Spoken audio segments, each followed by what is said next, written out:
Everyone, welcome to today's office hours. Jonathan Grant at your service. So today what we're going to be talking about is getting Google reviews within ProLine. It's actually something very important for your business if you want to actually see how that helps you with the revenue side of things. And why am I saying it like this? The most reviews you have on a certain page, let's say Google, for instance, if a homeowner looks up your business and they see a lot of reviews, and what people are saying about your business, it's most likely they want to go and work with you, right? The thing is that most of your happy customers comes in like saying, okay, I was happy for whatever you did for them. But the situation is that they don't remember to go about leaving a review on your Google My Business or your profile. And you might remember to actually ask them once, send them a follow-up text message or an email.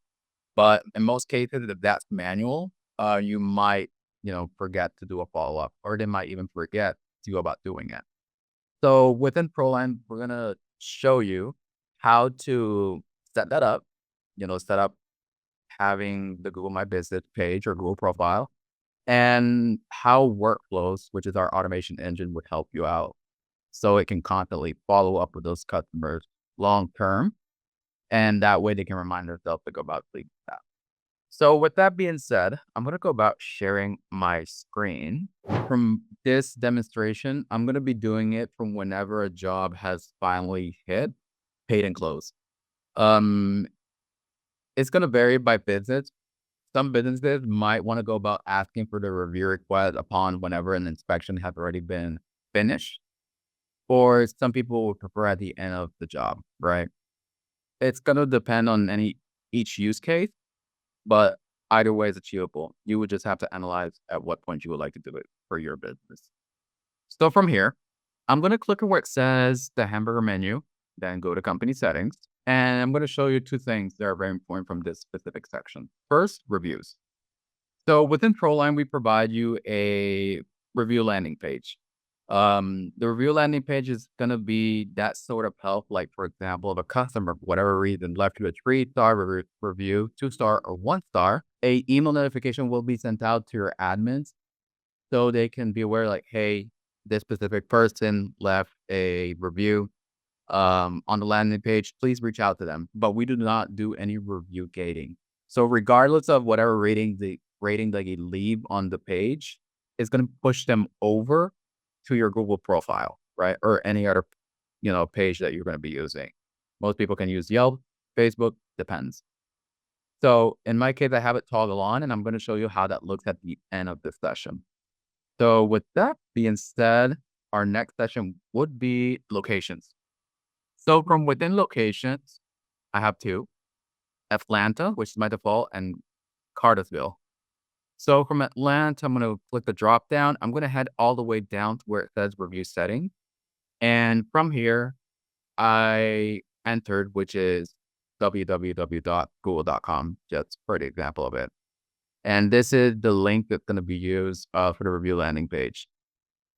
And if I look at Cartersville, well, this one does not have anything set up. And something to mention from here, the system automatically detects if a project is assigned to one location or another.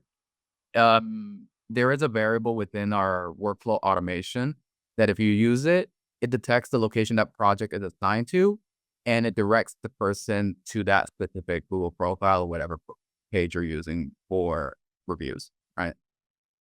So a little bit easier. Not much you have to do on your end. The system does it for you.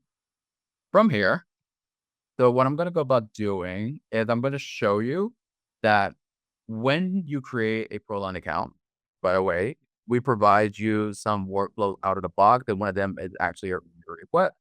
I'm going to show you what that looks like, and I'm going to show you what the variable is and some other things that are going to be very important that you be aware of. So with that, click on workflows. I'm going to click where it says review. Well, we can see if I scroll down all the way to review request, this one is already active. Usually it might appear as inactive. I'm going to click the pencil icon here. If it's inactive, it's going to appear as so, and you can just click here to turn it on.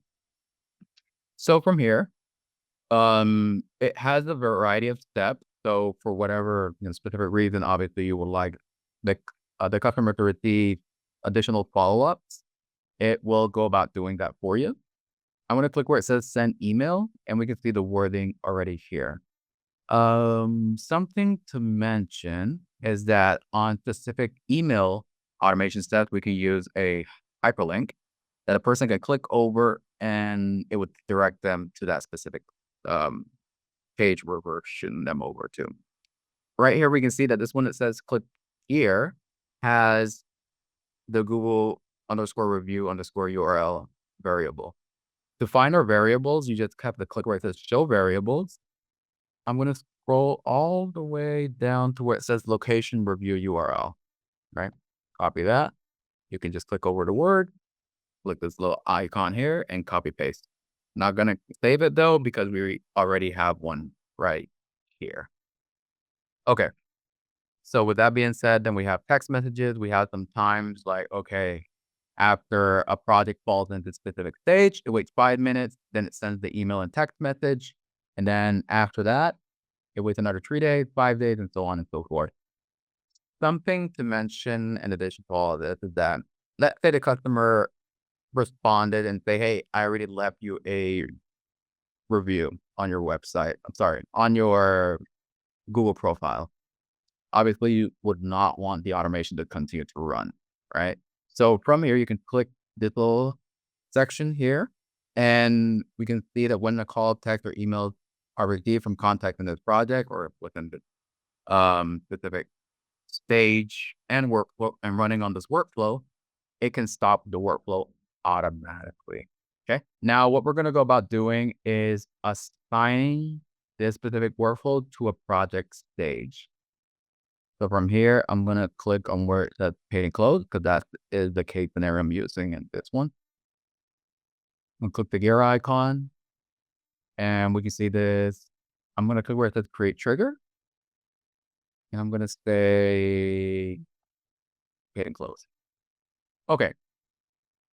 So from here, it's inactive. I'm going to turn it on. And something that can help you additionally is you can set group of conditions. And what do I mean by this? Let's say, for example, a customer that you worked with was at the end of the day was not happy for whatever was done, and you would like to avoid altogether for them receiving a request, right, to leave a review. So I would say, okay, for any project that includes a tag that says blacklist, I would just stop all workflows and they would not fall into this specific workflow that I want for other customers. I'm going to add a condition group. And so it says else if. So I mean, okay, if the project has a blacklist tag, it's not going to run anything. But else if it's going to fall under this other condition. And I'm going to say I want it to run the review request. So I'm going to close this out. All right. So we see that's already set up. And we're going to do a live demonstration here. So I have John Brown. John Brown has a blacklist tag. No workflow is running, right? As we can see. And I'm going to go about sending him over to pay and close.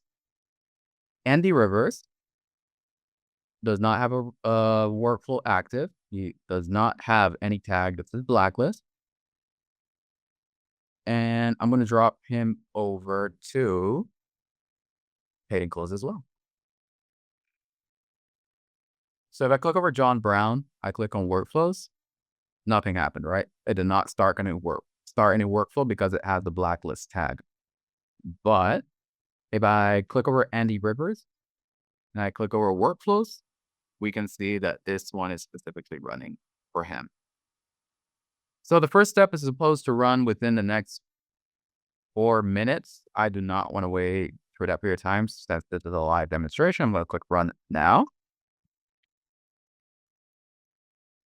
Okay, so we have the email that's going to run within the next couple of seconds, which is set to be 3:15 Central Standard Time. And so you can also edit if you ever feel the need to. Okay, that was sent over. Now we can see the email already sent out to the person. And I'm going to click on the hyperlink link here. So this is the landing page. And I'm just going to say, okay, I'm going to leave 4 stars, proceed. And it shoots me over to Google, as we can see right here. Okay. With that being said, that's actually a run through of how you can set up the review links from within company settings, what the review landing page is, and also how to set up a workflow within the stage and have it run specifically either if the customer is, do not run if the customer is a blacklist, or run if it is a happy customer you would like to have a review on your Google profile. You can stop sharing screen here. So hopefully this was of help for everyone, and see you guys next time on the next office hour.